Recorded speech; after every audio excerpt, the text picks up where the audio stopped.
Following that surprising ending to the previous episode of Yellowstone, Sarah's death is going to be something that causes ripples not only throughout the Duttons, but also across the entire state of Montana as another murder's been committed. Sarah was obviously responsible for the death of John Dutton, as she was the one who put out the hit. However, with two deaths occurring in a short space of time and there being one main key connection, Jamie Dutton, things are about to get a whole lot worse for him.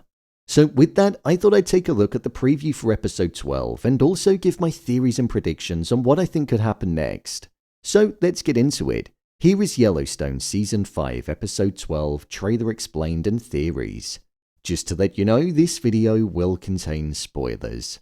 The trailer for the next episode was very much focused on the aftermath of Sarah's death. For example, Kayce was on the phone and somebody was saying to him, "Your brother is refusing to cooperate. Does that surprise you?" And Kayce then said, "Not really." This was then followed by the shot of Jamie destroying the documents in his office and collecting files.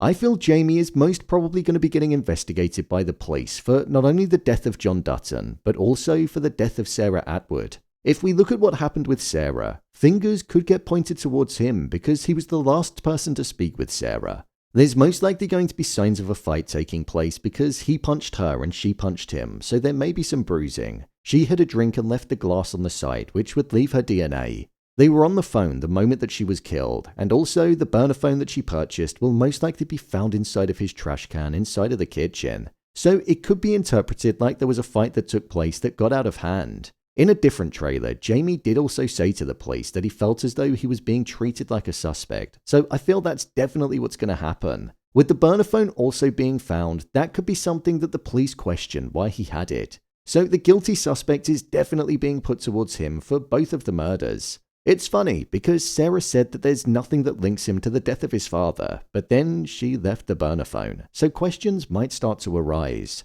If Jamie were to be taken into custody though, this is where what happened in the next part of the trailer would become a concern for both Kayce and Beth, as it leaned more into the fact that they wanted to do things themselves rather than have the law involved. This is because there was less risk in their eyes. A trip to the train station had never really gone badly before for them, so that was what Beth wanted. Beth said the line to Kayce, "If they arrest Jamie, he will sing every secret our father ever had. He will ruin this family's name to save his own." This is something that Jamie would most likely have no issues doing whatsoever. Let's remember, he's already going against his family and his dead father's wishes by revoking the lease and taking away the land that the Dutton family had fought so hard to keep a hold of for several generations. Plus, as well, he was a cold-faced liar to Kayce in saying that he had nothing to do with what happened to his father.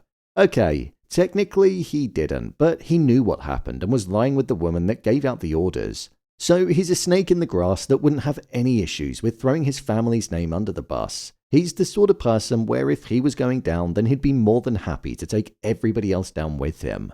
This is why Beth would rather deal with Jamie herself, because it poses less risk than if he were to be arrested and be questioned by the police. However, with the police now looking to solve the murder of John Dutton and also Sarah, there's no way Beth would be able to deal with him in the way that she originally wanted to, so Jamie can live another day for now. This could flip things on its head in the story though, and we might see Beth and Kayce doing what they can do to make sure that Jamie doesn't get questioned or accused. But it will be with ill intentions because they'd most likely want to deal with him themselves afterwards.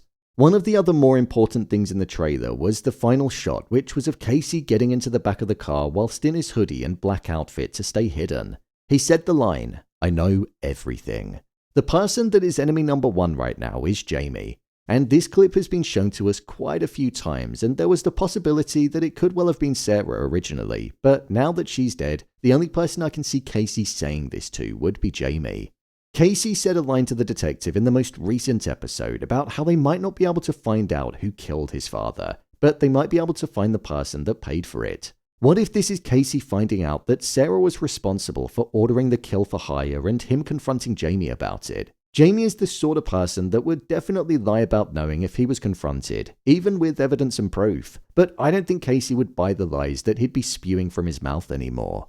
I feel the main plot in the next episode is going to be centered around Jamie getting accused by the police of being responsible for the murders and his life starting to fall apart even more. If you think about it, he's lost his position at work, he's lost his family, he's lost his father, and now he's also lost the one person that was in his corner, Sarah. So he's definitely going to be feeling the weight and pressure of the accusations from the police and his siblings, and that might be where he'll start to crumble. He's essentially got nothing else to lose. Outside of the main plot, I don't know if we'll see the flashbacks taking place anymore, as in the most recent episode, the flashback brought us up to the point of the night of John Dutton's death, so I think that might all be put to bed now. I kinda hope that it is, because there's so much going on in the present day that I don't really think we need to see any more of it. I think Kayce being consumed by the death of his father is something which will also be getting explored more. It looks like he's going to be going rogue with his actions, and with there being a large focus on himself, Monica and Tate building this new life together in their home, I think the cost is going to be them. There's a theme with the Duttons, and that theme seems to be instability. I don't think there's been a Dutton of this generation and the one before that held down a marriage and didn't let the family or the ranch get in the way of their happiness. It's almost like it's the Dutton legacy, and I fear that might end up happening with Kayce as he looks to uncover the truth. The project that Market Equity is working on is something that I think will also continue to be developed, but I think Beth and Thomas Rainwater's deal is something that might end up tying into the promise that was made back in 1883. We know that the land is already in Tate's name as he was the beneficiary of it in the will, which would almost mean that the prophecy that was set in place of the Native Americans taking the land back would be true, as Tate is the son of Monica. But with Rainwater also getting involved and wanting what's best for the land, that could fulfill it even more, as he was looking for opportunities to preserve the parts that should be left untouched. This would mean that both the Duttons and the Native Americans would get some of the land, which I feel is quite a poetic way for the story to go, seeing as though the natives gave the land to the Duttons in their time of need over 100 years ago, and then the Duttons were able to thrive on it. So if there was some kind of way where they were both involved, it would work out quite well. With regards to Rip, there was a shot of him looking frustrated and throwing his glass into the fire, a shot that we've seen several times before. I'm thinking this could be happening because he could be going against the giving up of some of the land and the project that Market Equity are doing. We've seen a lot of his story being focused on the preservation of the cowboy and how the industry is dying out. And with everything that's going on with the ranch and them looking like they're going to be losing land, it could be adding to his sense of frustration. The next episode pretty much marks the beginning of the end of the season, as there's only 3 episodes left, so I'm looking forward to the stakes being high and there being a lot for the Duttons to deal with. So, there you have it, Yellowstone Season 5 Episode 12, Trailer Explained and Theories. If you want to see more videos on Yellowstone, then click on the card in the top corner, there's an entire playlist there, or alternatively you can head over to my channel where you'll find them all. And finally, if you'd like to see what I rate the latest movies that don't quite make the cut to getting a dedicated video, then head over to my Letterboxd profile. It's where I rate the latest releases in real time.